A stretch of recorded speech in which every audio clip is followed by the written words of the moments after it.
ഇന്ന് കേരള രാഷ്ട്രീയത്തിൽ അടക്കം നടക്കുന്ന പല സംഭവവികാസങ്ങളും കാണുമ്പോൾ മലയാളികളുടെ മനസ്സിൽ എന്തെങ്കിലും അറിയാതെ ചോദിച്ചു പോകാറുണ്ട്.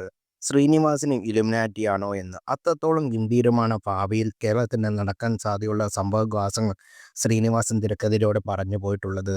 മലയാള സിനിമയ്ക്ക് ലഭിച്ച അനുഗ്രഹ പ്രതിഭ ഒരാളാണ് ശ്രീനിവാസൻ. കാക്കി കുറിച്ചിയ ഡയലോഗിലും മർമ്മത്തിൽ കൊള്ളുന്ന രീതിയിലും എഴുത്തും അഭിനയ പാടവവും കൊണ്ടും അദ്ദേഹം മലയാള സിനിമയ്ക്ക് നല്ല നിരവധി കഥകളും കഥാപാത്രങ്ങളും ഇതിനോടകം സമ്മാനിച്ചു കഴിഞ്ഞു. ആക്ഷേപഹാസ്യത്തിന് മാതൃകയാവുന്ന തിരക്കഥകളായിരുന്നു അദ്ദേഹത്തിൽ എഴുതിയവർ ഏറെയും. ശ്രീനിവാസന്റെ സിനിമയിൽ ഫാന്റസി കാണാൻ കഴിയില്ല. ഏതൊരു സാധാരണക്കാരനും മനസ്സിലാവുന്ന കഥാസന്ദർഭങ്ങൾ മാത്രം. സൂക്ഷ്മമായ അഭിനയപാടവവും എന്നെന്നും ഓർമ്മിക്കപ്പെടുന്ന സംവിധാന മികവും. നർമ്മത്തിൽ പുതിയ ഭാവം നൽകിയ ശ്രീനിവാസൻ സാധാരണക്കാരൻ്റെ പ്രശ്നങ്ങളാണ് തൻ്റെ സിനിമയോട് പറഞ്ഞു പോയിരുന്നത്.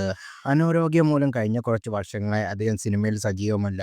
അതുകൊണ്ട് തന്നെ ശ്രീനിവാസൻ തിരക്കഥകൾ സിനിമാ പ്രേമികൾ മിസ് ചെയ്യുന്നുമുണ്ട്. 69ൻ്റെ നിറവിൽ നിൽക്കുന്ന താരത്തിൻ്റെ പിറന്നാൾ ആഘോഷത്തിൻ്റെ ചിത്രങ്ങൾ ഇപ്പോൾ സോഷ്യൽ മീഡിയയിൽ വൈറലാകുന്നത്. ഭാര്യയ്ക്കൊപ്പം ഇരുന്ന് പിറന്നാൾ കേക്ക് മുറിക്കുന്ന ശ്രീനിവാസന്റെ ഫോട്ടോ നിർമ്മാതാവായ ബാദുഷ സോഷ്യൽ മീഡിയയിൽ പങ്കുവച്ചു. രാവിലെ മുതൽ സഹപ്രവർത്തകരും ആരാധകരെല്ലാം നടൻ്റെ സോഷ്യൽ മീഡിയ വഴി പിറന്നാൾ ആശംസ നേരുന്നുണ്ട്.